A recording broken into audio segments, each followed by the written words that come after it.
Good evening, everybody, and welcome to another edition of the Demon Land podcast.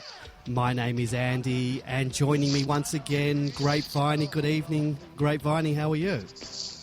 I'm well, thank you, Andy, and good evening to Demon Land on what is a very special night. Got a ripping guest coming on, and I'm wondering if this is going to be the most popular podcast that we've had since we began. Yeah, you think it's got to be up there with one of the most popular players that we've got at the club. The other player that we did have on as a guest probably rivals our guest tonight in popularity, but the way our guest tonight is travelling, it's not going to be long until he overtakes Big Maxy Gorn for title of favourite player. At the club. There's a lot of competition for spots, isn't there? Oh, yeah. Max is obviously still up there, but the kids pushing through are putting up strong competition. Hunt, Oliver, Petraka. So there's a lot of love to go around. Yeah, there certainly is. I was at the player sponsors barbecue on Sunday, which is always a great occasion, particularly if we have a win the day before. Last year it was after the Hawthorn win, so that was, it's just a great feeling. Everyone's, sort of upbeat. The players are happy. In years past, it was always sort of a dull affair, after a thumping. But, yep. It was great having a win. Jack Watts got up and sort of spoke for a few minutes at the start, and Max wasn't there because Max had hurt his ankle. So he was sort of advised not to be sort of walking around on it. So Jack Watts cracked a joke saying, Big Max isn't here, so basically there's no one else for the people who are there to talk to, because he's always the favourite person, particularly with the kids. Jack Watts gets his fair share of love too. He's a supporters... he's obviously polarised supporters, but he's got lots of fans too. I must say, he is like an absolute gentleman. You have a chat with him. He's not shy. Yes. He'll talk to you. It doesn't matter. He's very talkative, very chatty. I just thought he was very, very personable and exactly. Very good with the kids. And look, all the players are. They do a lot of community work these days, and school clinics and junior clinics and the like, and they all really give it their time a lot and themselves, so good on them. And I could see there, all the kids there got a real kick out of, going up to the players, asking for autographs, asking for selfies these days. Back in the day when we were young'uns, going up to players, there was none of this selfie business. But the players were none too happy to sort of get down on their knees and have a photo with these kids. So yeah, it was a great afternoon, and I have a lot of respect for a lot of the players that I spoke to, and it's a good event. I saw Gary Ablett Jr. at the airport once, and he was walking, his plane was leaving from gate 9 or 10, and I watched him walk from the start of gate 1 all the way down that long aisle, and he literally got stopped every 30 centimetres for an autograph. Yep. Or a selfie, and he didn't stop smiling once. And when you think about that kind of attention that some of the star players get, they really do an excellent job of putting on a good face. We've just got a quick caller has called in now. Maybe we'll just take a quick call. Can only be a couple minutes, and then we've got to get to our guest tonight. So, hello? Oh, he's just hung up. All right, we missed that one. Anyway, if you want to call back quickly, give us a call back. You know who you are. So I don't think we'll delve too far into discussion of the game, because we'll get into it obviously after our interview with Jayden Hunt. But yeah, it was a great win. It's up there with the best of them for the year. There's been plenty to choose from, though. The Adelaide game, the Bulldogs game, the Eagles game, and this was a really good win against Port. I don't think too many people gave us much chance But a little bit like those other games, we looked switched on from the get-go. And when we bring that pressure and tackling intensity, you know, it's hard not to feel even comfortable early that they're going to go on and win, because most teams succumb to it. Yeah, it really was from the get-go. We were just the pressure was there. You know, we really it's finals footy, finals top footy, isn't it? It was, and you know, you can say what you want about Port Adelaide, the fact that they haven't beaten any top 8 teams this year. But having said that, they're not easy beats. So it's not like we're playing a middle of the road team. We're still playing decent opposition who we've had trouble with in the past. And full credit to the guys. They really got out of the blocks quickly, and that's been a criticism. And we've criticised the team, during the year at times for being slow out of the blocks. But this was the exact opposite of that. And what a great first half. Yeah, I think Max was the turning point in terms of when he got injured. That's when they started to get back into the game. When Max was out on the field, we were heading for it was going to be a 10 or 15 goal thumping, I reckon. But unfortunately that happened, and then they got on top in the clearances and stoppages a little bit, which would been dominating up until that point, and it turned into a different style of game. But the last quarter was still really, it was no one scored for about 20 minutes there. And it was a great tussle, and we're very good at playing lockdown footy when we want. Just stoppage after stoppage, and Port never looked like scoring. I know they got within, was it 16 points? Yeah, I think about 16 at one stage, sort of mid. But I felt comfortable the whole time. I never thought they were going to be able to get those goals. They just. And we're going to need to play that lock-in type of footy at some point, come finals. Well, I don't want to say the F word, but let's not get ahead of ourselves. I think what we're going to do now is we're going to take a quick break. You're going to hear what you were hearing prior to coming on, just sort of the audio of all the goals from the weekend. You can relive those. We're just going to go take a quick break while we get Jayden Hunt on the line. Hopefully we can get him and there's no technical issues, but we should be back very quickly. Let me just get everything set here. All right, we'll be back in a moment, guys. Well, he's going to have a shot. He needs a Malcolm Blight torpy here. You have to go as far as Blighty's just about. He's a great character, this man. He's going to load up with a barrel. To give him a lift if he nailed this. He's screwed on. He's nailed it. Is it going to go straight? That is unbelievable. Malcolm Blight. He got it out. One of the great barrels we've seen. And Jayden Hunt gives Melbourne a massive lift on the three-quarter time siren. Back to 22 points. There he is. The Hunt fans love it. Don't go anywhere. You called it, Richo. It was Malcolm Blight-esque, and the Demons are in this game. It was better than Malcolm Blight, I reckon. Our guest tonight has played just 36 games in the red and blue, but has quickly become a fan favourite in the short amount of time that he's been playing. He's known for his dash off half-back, his exciting runs, his monstrous torps, and his love of nippies.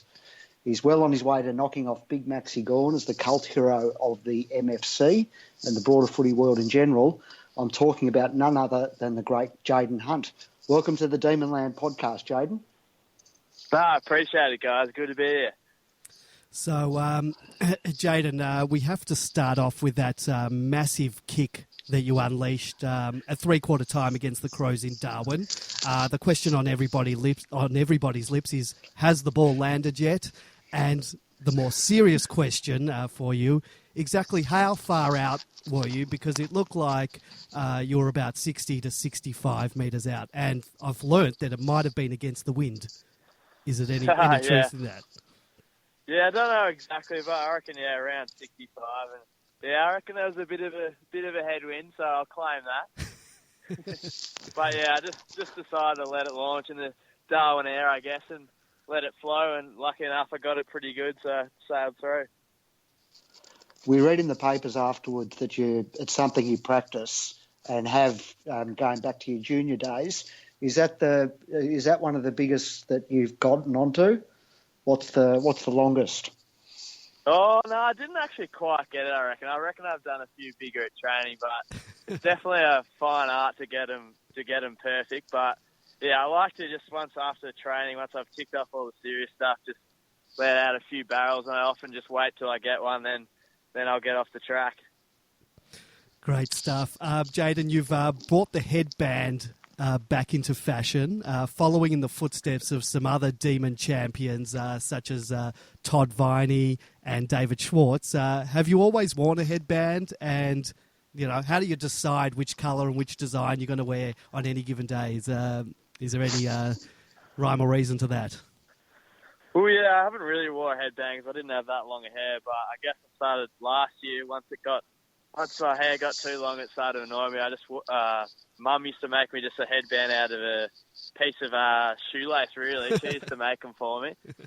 And then I saw a few old photos of, like you mentioned, Todd Viney and even Terry Wallace, and I thought, why not bring a bit of colour back into the game, and it's a good way to show team colours. So that's why I've gone the red and blue kind of headband, just to show my passion for the club, I guess. And yeah, it's a bit easier to hold the hair back as well. You haven't thought of going into business with your mum and just having a little side venture selling your headbands, because no doubt you'll be able to sell them by the truckload, I'm sure. Well, yeah, I've actually moved Mum on, so there's an actual company that makes them for me now. So, yeah, if you keep an eye out, I think we're going to start selling them soon, hopefully. There's famous footage of the normally very placid Bruce Dool, who became enraged one afternoon because an opponent tried to take off his headband. Has that ever happened to you? Do opponents, get stuck into you because of it? I guess Jed Lamb the other day against Carlton, he was kind of playing on me and giving me a bit of niggle and whatnot. So I actually went to have a sip of water and purposely missed my mouth and got it in his face just to annoy him. Nice. And he actually responded by ripping it off, but the umpire told if he did it again, it would be a free kick, so I guess I invented a rule. Nice one. High contact. Yeah, exactly. So I noticed that Josh Wagner has taken to wearing one. Have you told him to back off and to try and get his own look? Nah, it's good. I like it. He just uses tape, so he's old school, which I admire. Yeah, that's old school. David Schwartz, I think, used to just use the tape back in the day. Yeah, exactly. Jayden, your love of nippies has become legendary very quickly online. How did that all start, and have they approached you for some kind of sponsorship arrangement? Yeah, so I guess I used to have them as a kid, and then I kind of just lost all contact with them, and then just a few months ago, I found a shop that sold them again, and I guess engaged in my love for them as well. It's just a great tasting drink. It's a bit of a unique business they've got going, because they sell in the most weird locations you'll ever think of. So I admire that. Yeah. Go ahead. Yeah, and we're sorting something out at the moment, so I think they're going to start giving me some free product, which is good. That's very nice. Actually, a milk bar, like some dodgy little milk bar near me, sells them. So if you need a hookup for them, I can get them for you. Absolutely, sounds good. I went on to sort of our Demonland Facebook page and got people to sort of ask people if they wanted to ask you any questions tonight, and most of the questions were actually regarding nippies. So one of the most popular one was, what's your favourite flavour? Oh, definitely iced chocolate. All right, there you go. So if anyone's got iced chocolate, send them on to Jayden. Jayden, can you tell us about the owl phenomenon? They were stalking you for a while there. What's become of that mysterious connection that you had? Yeah, well, I guess it all started just out in front of my house. This owl kind of was hooting at us one day, me and my friend.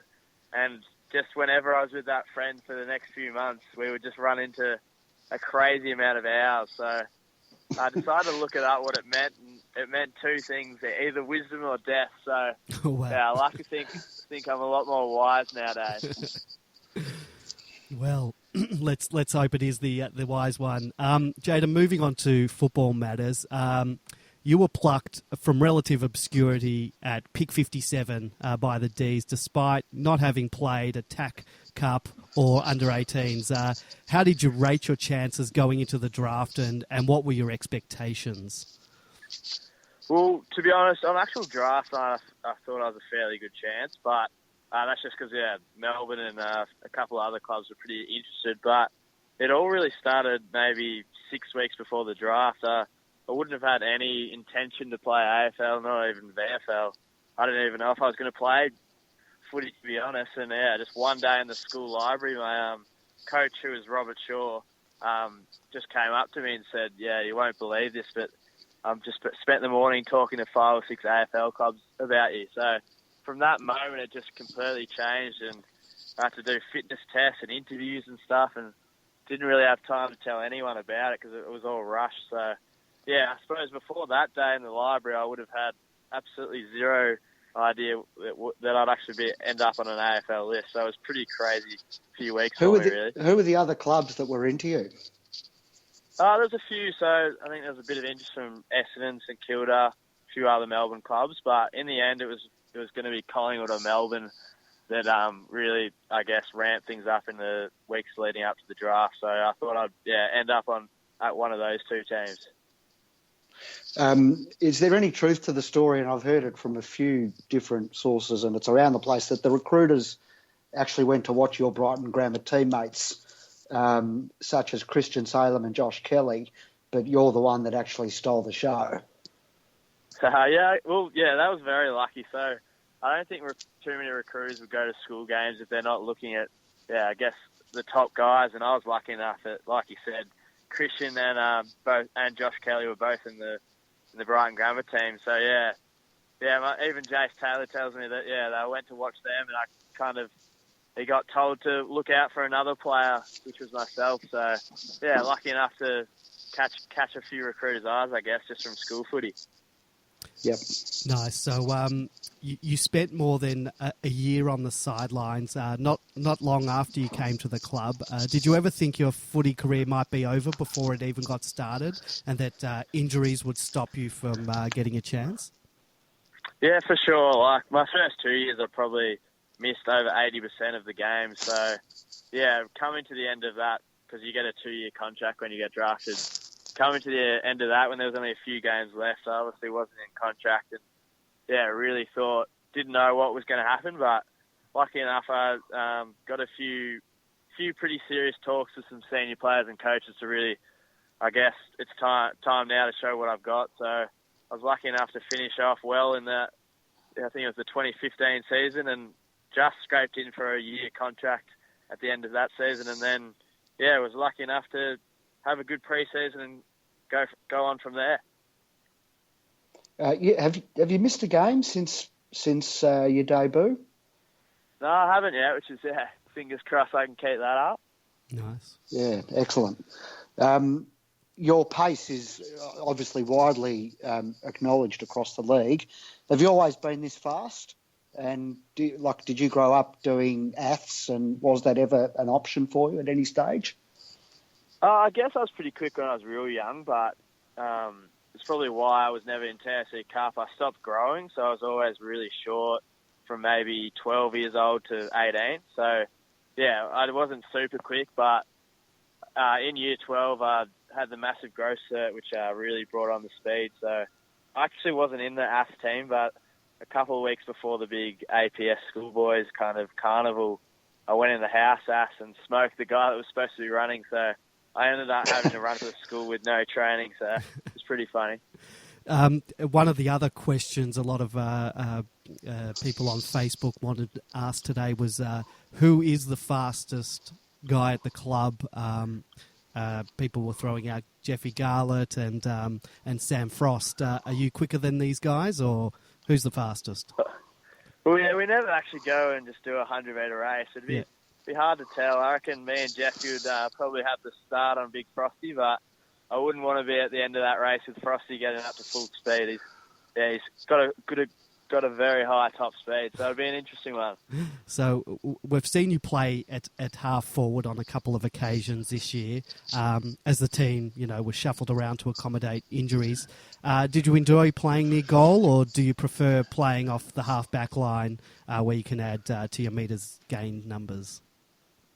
Yeah, it was interesting. I like kind of pinching in the forward line, so it's good when you're kind of just halfway through the game if you need something just to go down there for a bit of a change-up. But, yeah, I also like having a kind of your own fate decided by yourself. So often if you're playing in the forward line, you're relying on others. So in the back line, I kind of like seeing the whole ground and seeing where I can go. So, but, yeah, having said that, it's good fun kicking a goal too, so I don't mind either position. Just talking about your kicking for goal, that disallowed goal against Carlton, did you run too far? I don't know. I was a bit out of control just because I went to kick it a couple of times and I would have got smothered. So I just had to keep on taking people on. So I was probably right on the line. Yeah, so it was an interesting one. I still think it was a goal. I think just because you kept sort of moving to the side, that sort of made it look like you were running further. But I've seen other people get away with it running in a straight line for further. But yeah, at least we won the game. Yeah, exactly. Jayden, you're hard as a cat's head. You fly for the ball without any fear whatsoever. We've seen you almost wipe yourself out on a couple of occasions this year. Most recently, I think, against the Dogs at Etihad, was it? Has that always been part of your game, or is that just, the demand that that Simon Goodwin's brand of football asks of you? Yeah, it's a bit of both, I guess. Yeah, it's always a big mantra at the club to go when it's your time to go, but I think I'm definitely someone that's very relaxed off the field, but once I get on the ground, I get a bit of white line fever. So, yeah, I guess it's just instinct just to go at it, and I just can't stand losing anything, so that's probably why I throw my body at things. Nice. Jayden, you recently showed loyalty and faith to the club by signing an extension to your contract until 2020. You could have easily waited out your contract, shopped yourself around and perhaps chased some dollars elsewhere. What was it that got you to sign on the dotted line and commit to the D's for another couple of years before your contract was out? I guess it's probably the major reason, just the direction we're going at. I love building my game with everyone else. I guess a lot of the list is similar age to me, and we're all on the same kind of scope of improvement. So, yeah, I see a great future in the next few years, hopefully, and yeah, that's why I probably wasn't really a choice for me. It was always going to be the D. Well, Jayden, since you showed your faith and loyalty in the club and its supporters, Demonland has graciously accepted to extend our player sponsorship of you until at least 2020. At that stage, we'll take stock and we'll make a decision with the direction that we want to go in, but it's looking good at the moment. Another one of the guys in there, we've got a chat room going now. One of the guys has just asked is about the synergy in the back six. How do they build that, and how difficult is it to get the zone to work so well? Yeah, no, definitely. It's something we've been working on, that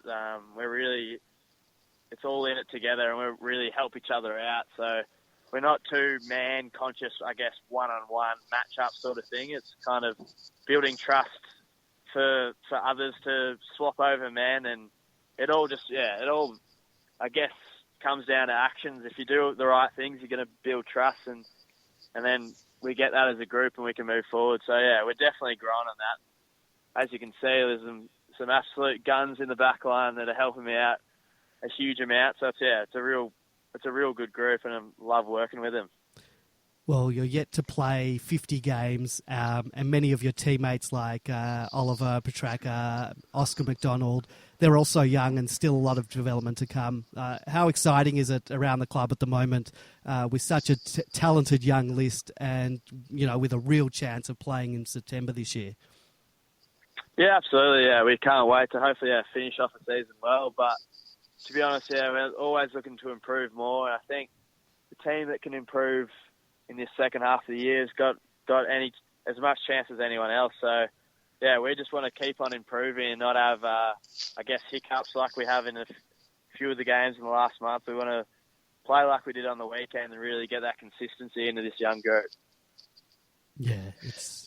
Jayden, sorry, just one last one for you from the chat room, and we do appreciate your time tonight. It's obvious through your social media presence that you're very comfortable with who you are, out off the field. Yet on field, as you said, you got that sort of white line fever. Have you always been sort of comfortable in your own skin and a little bit out there and perhaps not concerned with what other people think of you? Oh, I haven't always been like that. The first couple of years of the club, I was pretty quiet. I was always the same personality, but I guess I just kept it to my own friends. And now with just more confidence, I guess I just, like you say, not afraid to show other people what I'm like. So, yeah, I'm pretty much an open book at the moment, and don't really care if people judge me in a different way or anything like that. No, well, this listener raised it in a positive sense and said that was saying to his son that you're a great role model because you are sort of comfortable with who you are, obviously. So it was only raised in a positive sense, yeah. Yeah, no, I think definitely.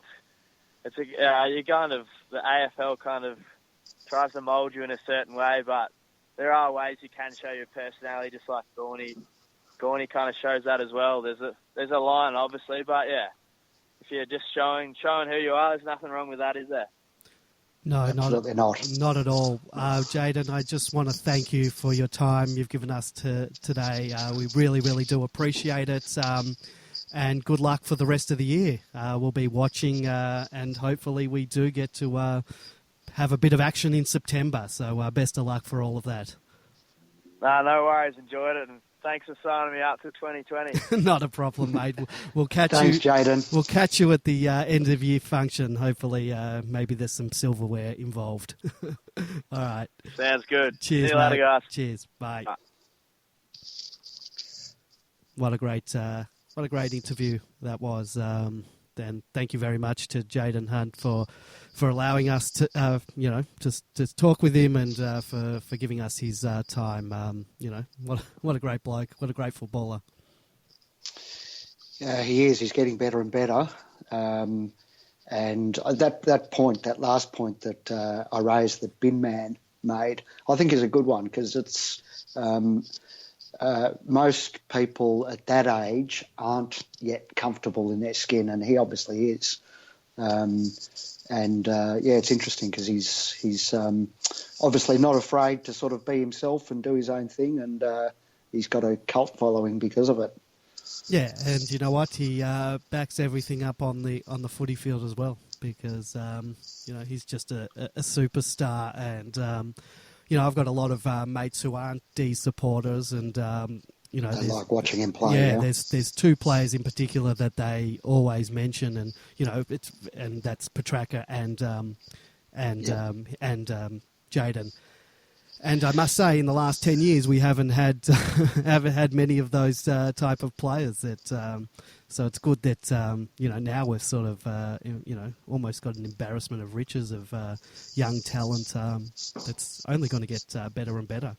But I think he's really improved. He's played 36 games in a row, and I think he's really improved. He's had a really steady upward trend. He probably didn't have he got a lot of the ball on the weekend, but turned it over a bit, more so than usual. But he's going great guns, and he's going to be an exciting player to watch for the next 10 years. I love watching him run. Yeah, there's just something about his stride that looks good when he's at full flight. Yeah, when he gets the ball and he's already got a bit of a lead on his opponent, no one's catching him. And, I love it when the ball's in his hand, and it's a great thing to watch. It's rare that he doesn't play on from a mark or free kick, isn't it? Because he backs his speed over 99.99% of the rest of the league, and he just says, I'm going to gain even 5 or 10 metres here, and kick it on the run. Yeah. But, it's great lots of reasons to love him on-field and off-field. Yeah. He certainly has a very vibrant social media presence. If you don't follow him on Instagram, I suggest that you do. Get on Instagram, follow him. I think he's at Jayden Hunt. You should be able to find him by doing a search for Jayden Hunt. You can also follow... There's quite a few fan pages now. There's Jayden Loves Nippies. What, through Instagram? Yes, on Instagram. And have you seen that mob Carlton draft? Draft spelt B-R-A-F-T? Yes, I've seen the guy on... I wouldn't mind getting a hold of him. Is that the guy, the good boy, good vibes or something? That guy who... he did. I'm not sure. They do T-shirts, though. Yeah, There's been a Max Gawn one, and there was a Jayden Hunt one with him holding a rifle. Okay. And... so you're talking about out in the wild. You're talking about a different thing to me.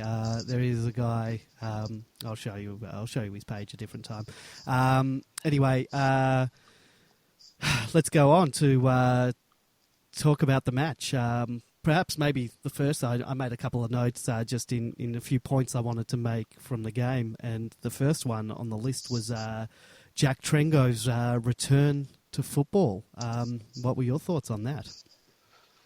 Firstly, it's great that he got to experience the acknowledgement of the crowd, like on 3 occasions probably, when he first came on, when he got his first touch, and there might have been another time too. But so it's great that he got to see that that the supporters have been as faithful to him as he has been to the club.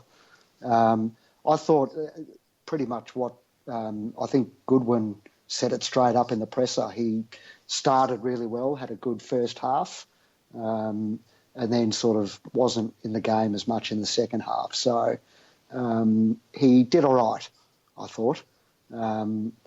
He was pretty good and early, but then, didn't see much of him as the game wore on.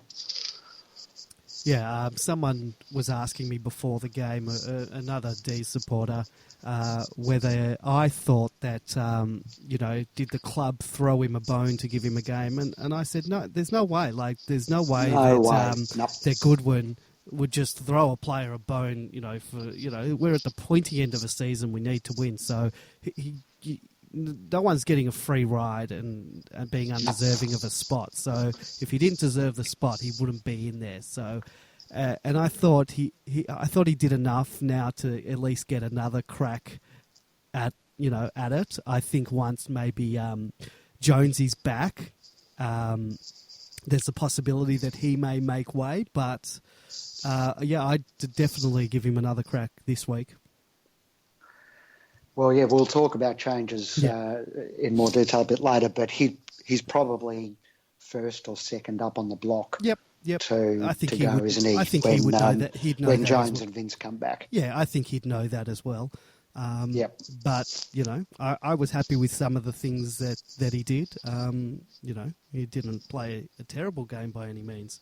So I was happy with Jack's return, and as you said, I was wrapped as well with the reception that he got. But I assumed that would be the case. Before the game. Second thing I wanted to talk about, Jesse Hogan's return to form. Now, he wasn't taking the marks or whatever, but he made those contests, and no one is ever going to outmark the guy. That's the thing. So he made the contest, and not only did he make the contest, but he did the great follow-ups and 3 great goals from, being in the marking contest, not taking the mark, ball going to ground, and him sort of keeping his feet, mopping up, and 3 great goals. One of the first one, like sort of a snap, The second one was great. Also a snap, and the third one sort of running into goal, but he had guys in front, a guy behind him and a guy to the side of him, and got decked as he kicked it, and showed great poise to kick a goal on the run. So I was it was good to see him back amongst the goals, wasn't it? Yeah, and he seemed to be really enjoying it. He'll get there in the mark. The marks will come, and he'll kick those set shots. But it was great. I think that was really good for him, probably for his confidence and just the team's morale and all that. And we were still able to kick goals as well without relying just solely on him. I thought that was great. Yep, absolutely. Couldn't agree more.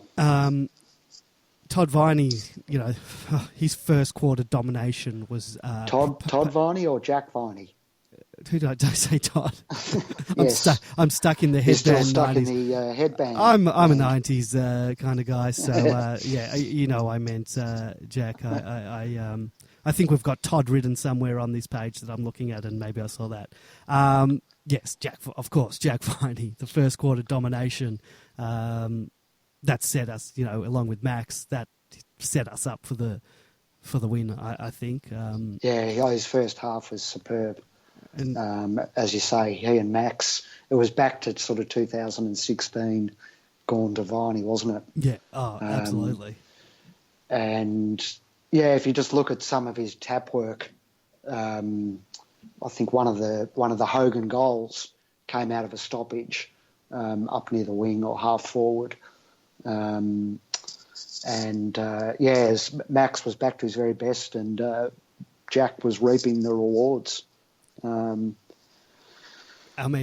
Just the courage and the bravery of this guy, because as I mentioned earlier, I went to the player sponsors barbecue at Amy Stadium, the Amy Park or whatever they call it, the next day, and he's on crutches. Obviously, he didn't injure himself, but that's obviously he needs to sort of stay off that foot.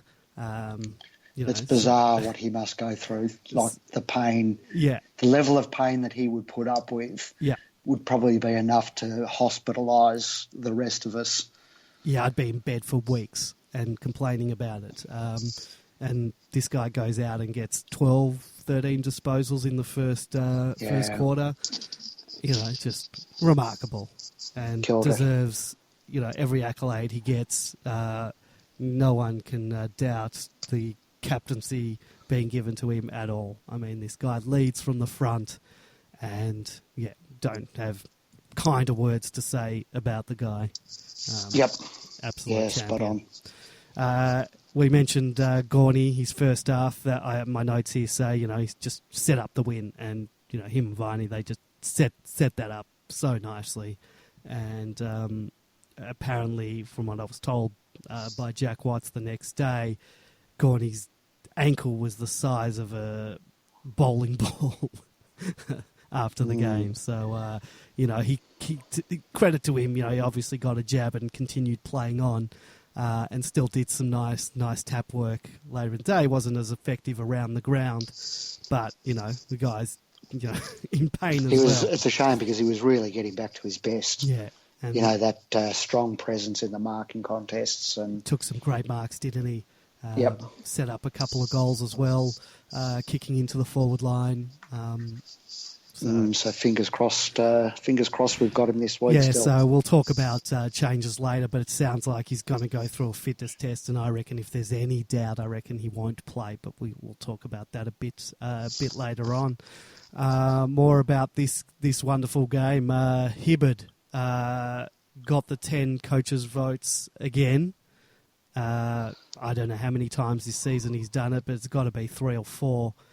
He's not on. They've got the leaderboard, which has probably about 10 players on it. He hasn't cracked it into there yet, but he couldn't be too far behind the top. The top 10. And again, recruit of the year, isn't he? Has he surpassed Oliver in the Bluey at this stage? If the Demon Lamb Player of the Year votes, Oliver got coaches' votes again the other day. Yeah, he did. He got 4, so he's still there. I think Oliver's probably slightly ahead. It depends what they give votes on. Like, different coaches. I've been to a couple of BNFs over the years, and I can never work out the exact formula that different coaches use for awarding votes. But obviously, if you do your job, you're going to get, even if you don't get many touches, you're going to get. Excuse me. That's all right. Yep. You're going to get votes. So look, it's different to the umpires' votes 3-2-1. Different players get for different things, but he's got to be up there, and I think it'll be a head and neck and neck race between the two of them, and behind that will be Viney and Jones, possibly. But because they've missed a number of games, I doubt they will be able to catch the two of them. But yeah, it's definitely between the two of them. Big thumbs up for the sort of recruiting. The trading and recruiting department, isn't it? If 1-2 and the best and fairest is, someone who bought in from another club and a kid that you took a punt on in the draft. Yep. And who went a little bit sort of ahead of perhaps where it was expected. So, they deserve a pat on the back, don't they? Yeah, and I think they deserve a pat on the back. Another player that came from another club, Jakey Melksham, isn't he really had a bumper month? Kicked 3 goals this week, kicked 3 goals last week. Can show that he can kick one of those great goals. Just to seal the match. He was on that tight angle. We call it Gary Lyons' pocket. Some people call it Nietzsche's pocket. But some big goals have been kicked from those pockets, and they're not easy ones. But it's a good kick. He put it straight through the middle, and won us the game with that one. I'm not the biggest fan of the milkshake, but if he's going to kick 3 goals a week. And do a decent job, as a defensive forward, then it's a little bit hard to complain, isn't it? All right, so you're still not on board the milk train?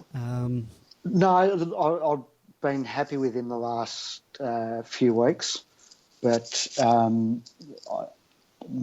think he's a step back from most of the rest of the team. And I think another player in a similar boat who's probably playing the best footy of his career is Nibbler. Yeah, he had a fantastic game. His first half especially was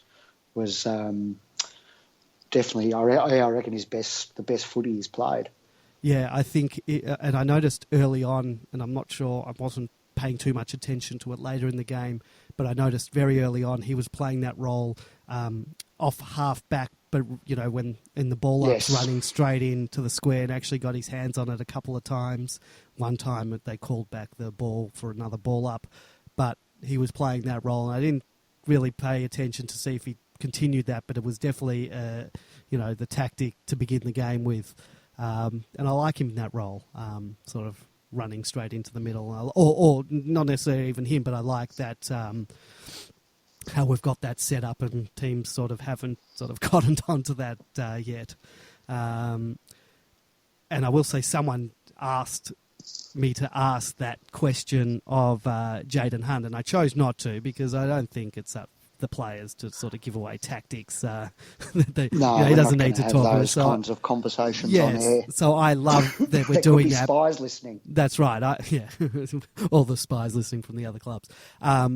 But really, it's not for us to sort of ask those questions. We know what the tactic is. We don't need to get it from the horse's mouth, and I wouldn't expect any player or coach that we talk to give up any of that type of information. As much as we'd love to all hear it as fans and supporters and whatever, I would prefer that they keep everyone in the dark, including the opposition teams,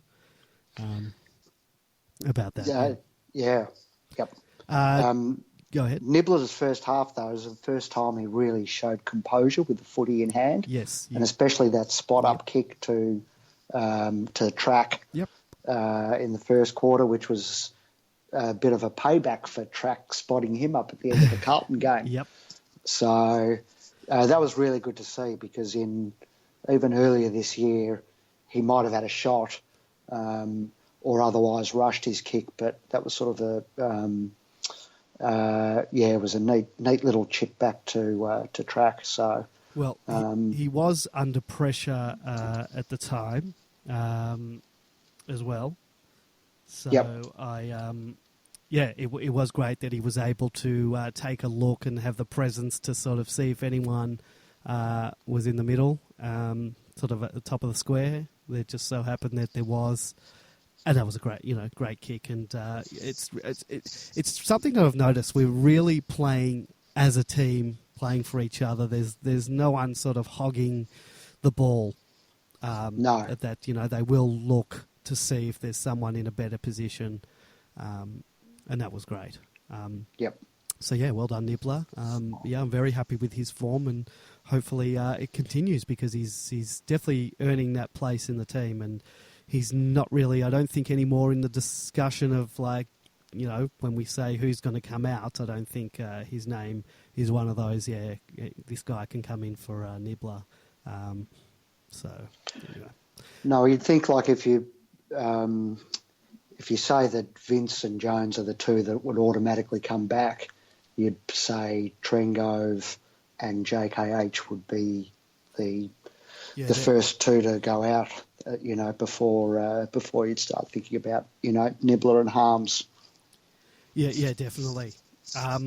Particularly, with JKH, because we've got Garlett in the team, you would think, he'd be the first one out. Speaking of Garlett, nice segue there to bring him back in. I thought he was fantastic. Missed a couple of goals. They weren't easy. 2 times in one of the odds, 2 times in a row of hitting the woodwork. The first one was easy. Should have kicked that first one. I hate when he misses those easy ones because I love him and I've just got this thing for him and Jesse. I know it's better to spread the goals around and have, 15 different goal kickers, but I just want Hogan and Jeffy to kick all the goals and for both of them to get a bag each week. So he really I get so frustrated when he gives up those easy ones, Jeffy, because he does quite regularly, and then obviously we see the miracle one from the boundary. Yeah. But that I know the first one he missed, that was pretty much a sitter, but I loved his run. I love that passage of play. Yeah. It should have ended up in a goal, and it didn't.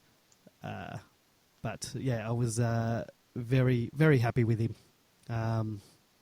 As I was with T-Mac's kick for goal earlier in the game. He keeps doing it every time he gets the ball 50 metres, 40 metres out. That style is funny looking sometimes, but it's gun barrel straight. Every time he kicks it, it's straight as an arrow. And, the other thing I wanted to discuss, I started a thread on Demon Land this week. And actually, I'll mention our telephone number. Should have mentioned that earlier in the night. If anyone wants to give us a call on any topics about the game, any of the players, or about the topic I'm about to talk about, 03 9016 3666. That's 03 9016 3666. Or you can Skype us, Demonland31. Give us a call. We want to hear from you. We also have a chat room at demonland.com/podcast. Get in there. You can, as long as you're signed in through Demonland, you can chat with us and ask us any question you want.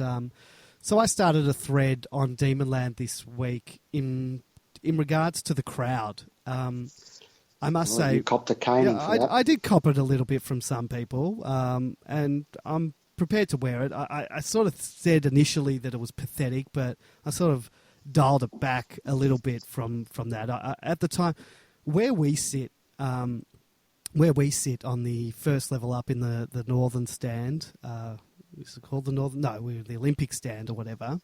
Yep. You can't see really above you, and you can't see below you. And the crowd was quite loud and vocal, and I thought we had quite a big crowd. So I was like, when I saw it was 27,000, I was like shocked, and it was a little, pissed off even. I thought we should be getting more than that. And when I say more, I'm not talking about 40,000. I was talking about 2,000, 3,000, 4,000, 5,000 more, like to crack at least the 30,000 mark. I don't know. Was that surprising to you, that crowd? I know it was our best crowd ever against Port Adelaide, but I thought a team on I was more surprised to hear that than that the crowd was 27,000 or whatever it was on Saturday. That was our biggest crowd against Port in Melbourne. Yeah, and I thought it was down a little bit because I tend to think that for those interstate games we tend to get about 30. So, but I actually a pretty good predictor on the day, and I thought it looked small, the crowd. So I wasn't surprised to see the 27, and the members wasn't full like it usually is, the MCC members, and there were fewer people in the southern stand too. So, and look, I know it's Saturday, people have sports, people work, but people complain about the Sunday fixtures. People and wanting Saturdays, and then we get a Saturday, and then people are saying no, they don't like Saturdays. So I don't know when do people want to play, when and where. I just my worry is that but there's also sport on Sundays. Yeah, well, kids have footy, Yeah, and that's family day and whatever. And I don't know what. I was a little disappointed with the crowd, I must say. And I'm not having a go at anyone. I was away 2 weeks ago. I was on a family holiday. I couldn't help it. We were away. So I missed the Carlton game. So I know I can't talk. I didn't go to that game. But, yeah, I was a little bit disappointed with the crowd. And I'm not saying, everyone should get to the game and every game and buy a membership and come to every game. I was a little shocked that was the crowd. I would have liked to have at least cracked the 30,000. I think... presuming they don't fall off a cliff in the next 2 weeks, and it's possible they might because they're not a very good team. But when we play St Kilda in a few weeks at the G, if they're still in the race for the finals, then you'd think we could get 50 plus in that game, surely. Well, I don't know. Someone mentioned that the MCG releases what they think the crowd's going to be, and they predicted 33,000.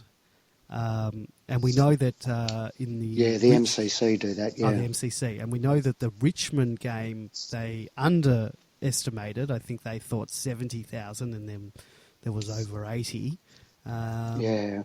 So, I don't know. So they seem to think, could it have been the cold weather? Is cold weather an excuse to keep you away? It didn't rain. It wasn't forecast to rain.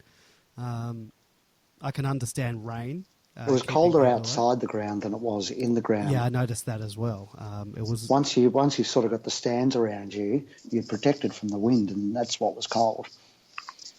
And I must say, I did go to a function prior to the game, and I had a few drinks, so maybe my frustration at the crowd was helped by a little bit that of always helps, doesn't it?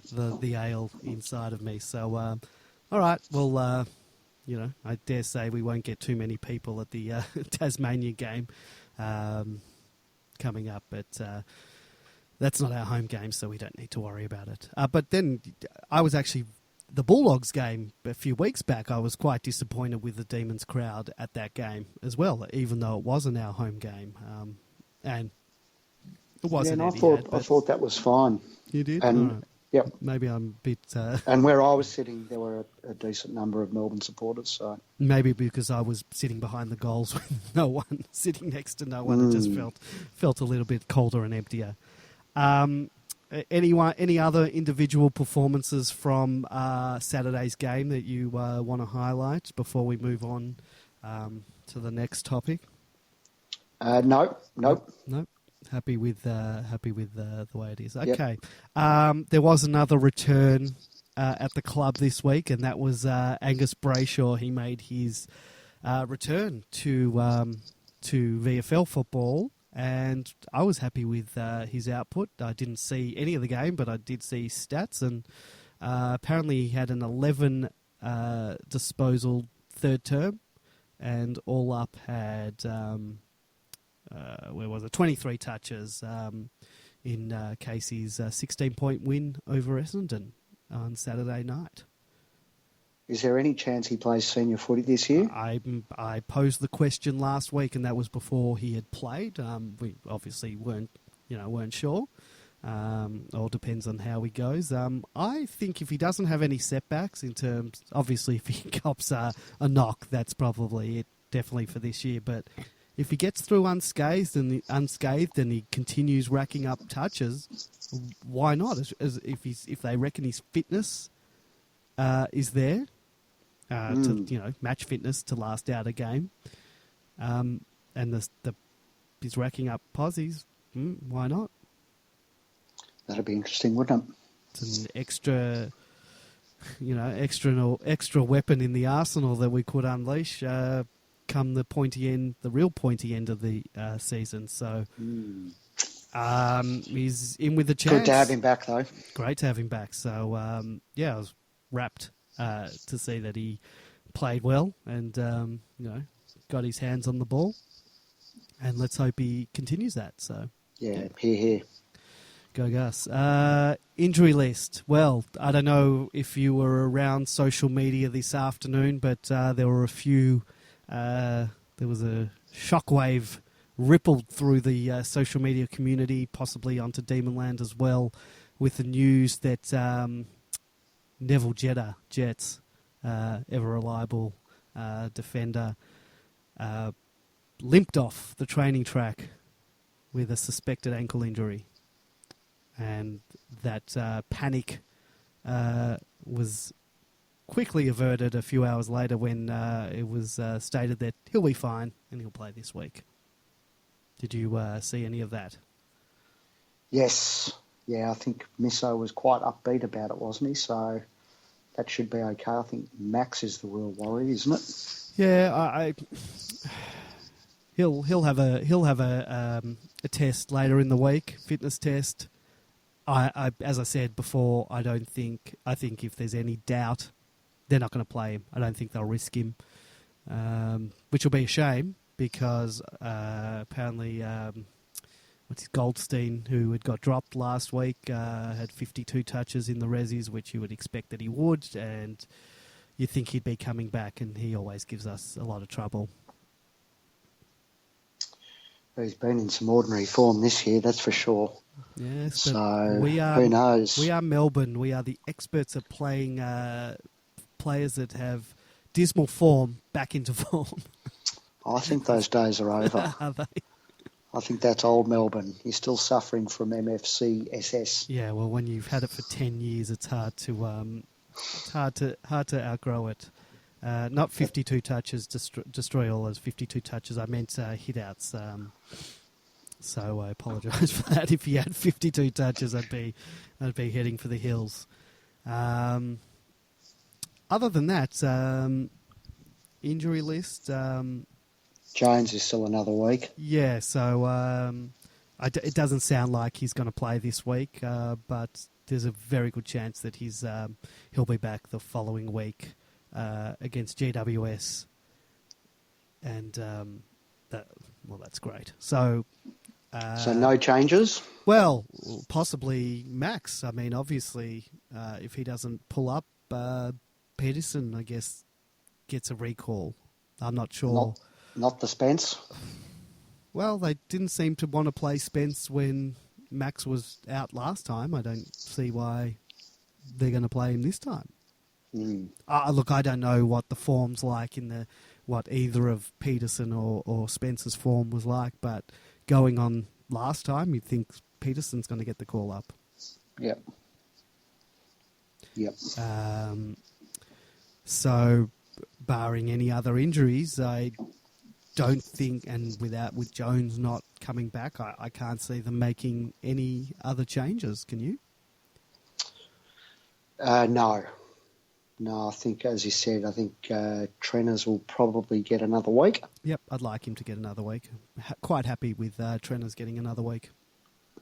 And, both he and the hyphen, Kennedy Harris, would want to play play their lives out this weekend because Viney and Jones will be knocking on the door the week after. Yeah, definitely. Destroy All has asked, will Boomer kick 10? Well, I'm glad. Only against Melbourne could a retired player actually possibly still kick 10 goals. So, yes, it is plausible. Yes, that is my MFC SS definitely has nightmares about Boomer kicking 10. Even when we're not playing North Melbourne, that happens to me. Speaking of North Melbourne, we've brought this topic up a number of times. North Melbourne now are possibly our last home and away hoodoo remaining. We have not been. It is the last, isn't it? It is the last. Yeah. We knocked off quite a few this year. St Kilda winning away in WA. Hadn't won there since 2003. I think St Kilda we hadn't beaten in a long, long time. But the biggest, the longest, I think one of the longest hoodoos against a single team in the amount of games we've played. I think it's 16 or 17 games. Is that correct? Let me open up the thread that was talking about it. Where's this? North Melbourne. Beat North Melbourne. Last win was round 5, 2006. It's a 14-game losing streak, but it could now be 15. I'm not sure if that's been updated since the last time we played them earlier in the year. So 2006, and I was talking with Jack Watts on the weekend. I don't mind a name drop, but I was at the Player Sponsors function, was speaking to him. I let him know that we hadn't beaten North Melbourne since 2006, and it was he that brought up the fact that he's never beaten them since he's been playing for the D's, which... Well, I'm surprised he didn't just repeat what Goody says back, and that's where this side doesn't worry about that. We're making our own history. Well, that's a good attitude to have, but for me as a Melbourne supporter who has experienced all those 10, 11 years, I remember them. Yeah, don't we all? And everyone hates North, so that sort of adds to it, doesn't it? And they are... You know, they're in a position where we were a few years ago, and perhaps even worse off because they don't have the same base support that we do. But North are just completely irrelevant, and they should play. North should play their games during the week, like at 11 a.m. on a Tuesday, just any oval that they can sort of find that's available, because no one would notice. The crowd would be similar. 200 or 300 people, that's all they get to North games. So it's time we absolutely pummel these pretenders. Yeah, well, let's not make fun of them before we've played them. I'd hate for that to come back and bite us in the bum next week. Yeah, I'd love to beat them, and a win sort of. A win puts us not just one step closer, but it also starts putting us into another equation, which which is top 4 equation. But let's not get ahead of ourselves just yet. I don't even want to mention the F word yet. So let's not talk about the T F word either. But one step closer, yes, it does. The TF word. Top 4. Ah, right. TF word. Well, I thought actually before the Port game, I thought if we win this, we're a good chance for top 4. And I reckon, I think Adelaide are a good side, and I reckon Sydney are a good side. But I reckon, I reckon we'd be sitting 3rd or 4th there behind those teams. I reckon our best is as good as anyone, and I think we're a lot better than the teams around us and even some of the teams above us. Well, I'd also like to take a scalp before the year is out. I'm looking at the GWS game. They seem a bit vulnerable. How much of a scalp is it at the moment? Well, they're not playing particularly well either. which is why we're playing them at a good time, because then you look at a team like Brisbane and, you know, all year they've been sort of the easy beats, and they're sort of playing a quite nice football at the moment, and we're going to come up against them in a few weeks. As you know, well, let's not get ahead of ourselves even further and talk about 3 or 4 weeks down the track. But yeah, sometimes it's when you get to play these guys, because with GWS, Toby Green got knocked out for 2 weeks, and you know, all of a sudden, GWS could be beatable. Yep. All right. So barring Max's fitness test, maybe no changes this week. I'll take that. You know, when let's have a win this week. If anyone wants to call the show, last chance to do so, 0390163666, or you can Skype us, Demonland31. Great Viney, anything else you want to talk about before we wrap this boy up? No, just let's hope I noticed someone, Skewett, has started a thread. It's already now on its second page, our failure to crush teams. Yes. I mean, talk about getting ahead of yourself. We're only just learning how to win at the moment, let alone put teams away. So yeah, I think it's valid. I've noticed it. We haven't been able to put teams away, and I'm not saying, you know, we should, but you have a look at some of the stats that he brought up, and, you know, we've been in positions to crush teams and haven't gone on with it. Have either just sort of kicked another goal for the rest of the game, or allowed the teams to come back in and make the score a bit more respectable. I don't think that's a worry, because I'll take the 4 points any day of the week. I don't care how you get them. But it's not a worry, but it's a concern. Maybe not even a concern. The only issue is that, you know, in a year when percentage might be really important, you know, like conceding those final junk time goals against Adelaide, which blew the margin out by another 3 or 4 goals. Yep.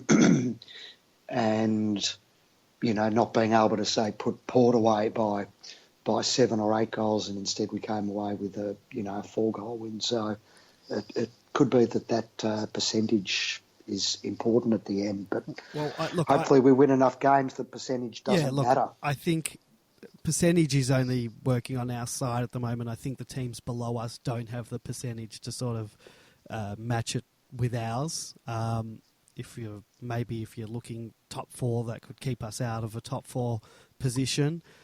You know, barring another thumping, I think our percentage is fairly healthy. Considering that teams like St Kilda are well under 100. So I don't think that's going to affect us, the percentage. But yeah, you know, the next step will be, I think that's probably something for next year, that when we're in those positions, like we were against the Western Bulldogs, being, you know, 50 points up at 3/4 time, we probably should have gone on and really thumped them. Yep. You know, that's the next step in the development. But as I said, I'll take the 4 points any day of the week. You win enough games, then the rest takes care of it itself. It's like, I don't like having to rely on other teams losing for us to get into the finals. We've got to get into the finals ourselves. Enough of this, well, if this team loses, that team loses. No, let's make the finals on our own. Yep. So, anyway, all right. No, looks like we're not going to have the gentleman who called in earlier today. He's not going to call back. That's a shame. Give us a call next week. We're live. We'll be back live next Wednesday. Unfortunately, Great Viney will not be joining us. He won't be in town. But Whispering Jack will make his long-awaited return back to the Demonland podcast with special guest. Drum roll. You played drums, didn't you? Maybe you can give me a drum roll. Yes. So Our special guest next week will be Demon legend Russell Robinson. Or I should say Robertson. Will be joining us, and I think that'll be fantastic to talk to him. I love Robbo's work. Oh, we've got an incoming call. Let's take this before we talk about Robbo. Good evening. You're on the air with the Demonland podcast. This is Andy. Who am I talking to? Dommy Gun 12. I've been in the chat room all night. I've seen you there, Dommy Gun. I love the name, by the way. Welcome to the Demonland podcast. Yeah, well, I just wanted to ask, what do you think in particular is it about North Melbourne that we just can't seem to touch? Great Viney. It just seems so odd. Great Viney, you want to take that one? I think that it's Goodwin's right. It's in the past, and the Melbourne that we watch run out in 2017. There's no relationship whatsoever to the teams that have run out in years gone by. And yes, I understand that last year when we played them, most of the 22 would be similar, but things have just transformed under Goodwin. So I think it's, we've really only had one crack at them, and we should have beaten them earlier in the year, and the rest of it doesn't count and won't count on Saturday. And I think we're going to notch up a win, and we'll probably notch up a comfortable win. Yeah, but so I don't think they're untouchable at all. Their forwards gave their forwards gave us a bit of a problem, a bit of a headache last time, particularly that Ben Brown. So let's hope. Yep. He's a good player, Brown. Yeah. Who takes him? Jeez, it's a tough one, isn't it? Frost? Yeah, I can't even remember who took him last time, but yeah. Look, we've got versatility because we can, if Frost isn't working, we go one of the, Oscar Mack, and then we can always bring Tommy Mack down back again. I think that's the great thing about how versatile Tom is at the moment. He can always be put him back into defence. Yeah, that's right. I think Ben Brown, I heard, kicked a bag last week too, didn't he? So he's definitely in a bit of form at the moment.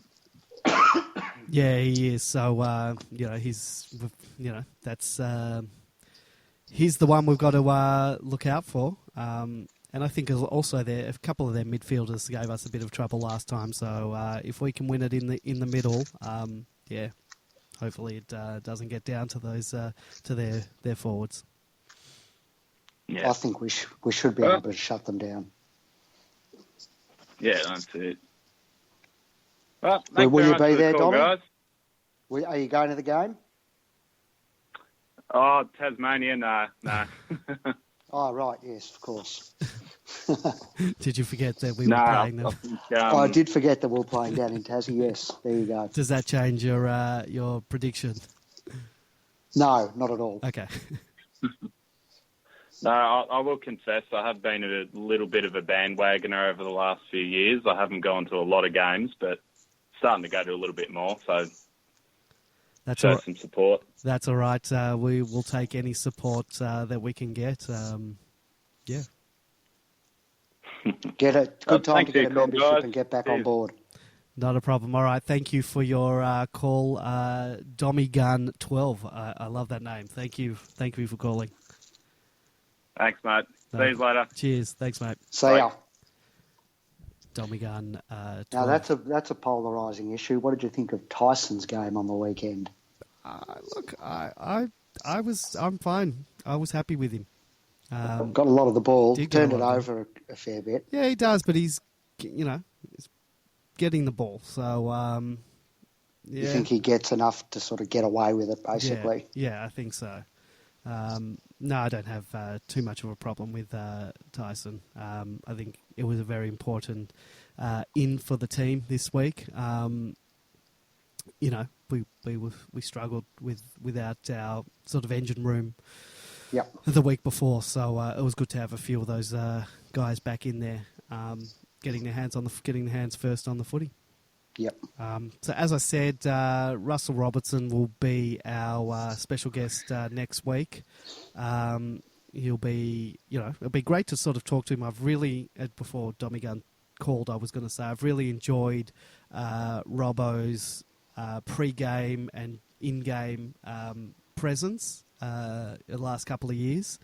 We've been to many games where we've been the opposition, we haven't been the home team, and some of the compares that are going around are very bland, and I just. What about that disgusting Carlton? That Carlton car. Oh, the hovercraft that messes up the MCG. Yeah. That thing should be banned. Yeah, I thought that was banned in the 90s. It stinks up the place. It ruins the grass. Get it off the MCG. It's bloody sacred turf. Yeah, I agree. Don't bring your crap piece of metal. Spewing and farting gas all over the place. Yeah, so it'd be good to talk to Robbo, and it'd be good to see how much input he has with what they do out there, whose idea it was for the the marking Hogan's Heroes or whatever. They have that. I love that segment. I like the dash, actually. Yeah, well, that's good. Well, I've seen other clubs do that, so I think Melbourne might have pinched that from a few other clubs I've seen do that over the years. But it's good. And I want to know I've never seen them advertise any of these things, so I want to know how they get people to do these things. Yeah, that's a good point, actually. Speaking of game day presence, who was hanging around? You didn't see it because you sat elsewhere on the weekend, but you know who was hanging around our seats on the weekend and who I said g'day to, and who it was a great thrill to see was the Wizard. Oh, okay. He was there with his whole family. I think he might have been in at the lunch, where they probably promoted the Reconciliation Action Plan. Yep. Because I think Liam and Ozzy were also around, but the Wiz was there, and everyone was just obviously delighted to see him. Yep. Still, he's one of the all-time faves, isn't he? Well, he was the guy kicking the ball to the guys at the Hogan's Hero, the marking, the Specky competition. He was the special guest kicker for that one, and that's probably he's moved back to Melbourne now. Yeah, he's playing locally. He's kicking bags of goals. Wouldn't mind trying to get a hold of him and getting him on the podcast and having a bit of a chat with him. Maybe we'll see if Robbo can give us his deets. But yeah, you mentioned Liam and Ozzy. They were actually sitting right behind me, a few rows behind me, and they were loving Jeffy Garlett's output on the day. Yep. So I think we're going to. Was Flash in town as well? I know he was. He was definitely. I know he was there during the week. He was definitely there during the week when they did all the unveiling of a few things, and I think we did mention it on last week's program. But they introduced a new Indigenous mascot, which I thought was a good idea.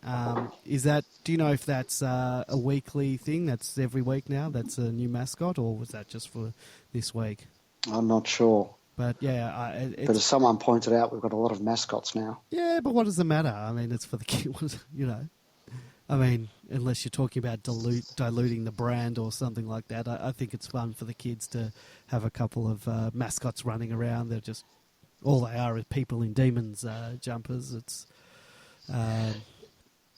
Now, Deestroyals asked their question, and I think his memory's correct here. That hovercraft, didn't it crash one time? Possibly in the Yarra? Oh, I know. So it actually really was twisted metal at one point, because I think it had a crash at high speed. What was it doing? Stupid Carlton. What was it doing in the Yarra? I got no idea. They were showboating. There's got to be some footage of it. It's bounced back on them. Carlton hovercraft Yarra. That is the most offensive thing in football. That noise, it's diabolical. Maybe I'll call the EPA the next time we play them and see if we can get it's not a bad idea. All right. Here we go. This is an article from AFL.com. Blues sink to new low as hovercraft flips in the Yarra. This is from May 11, 2015. Carlton's fortunes have sunk so low, even its hovercraft is having trouble staying afloat. A day after the upset loss to the previously winless Brisbane Lions, and this was another time they lost to a winless Brisbane Lions, the hovercraft used in the club's pre-game entertainment this season flipped over on the Yarra River. It had to be dragged to shore, and a member of the public sent a photo of the salvage operation to a Melbourne radio station. The hovercraft is emblazoned with the famous Carlton Club crest. High winds apparently caused the vehicle to flip over, and it is understood there was no damage. Damn! So it wasn't a wreck, but it did flip over. I wonder whether it was a bruise-free accident. Well, you'd hope so.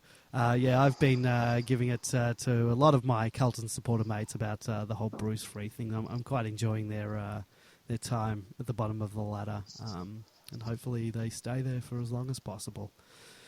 Yeah, and made Jeffy get another bag this week. Yeah.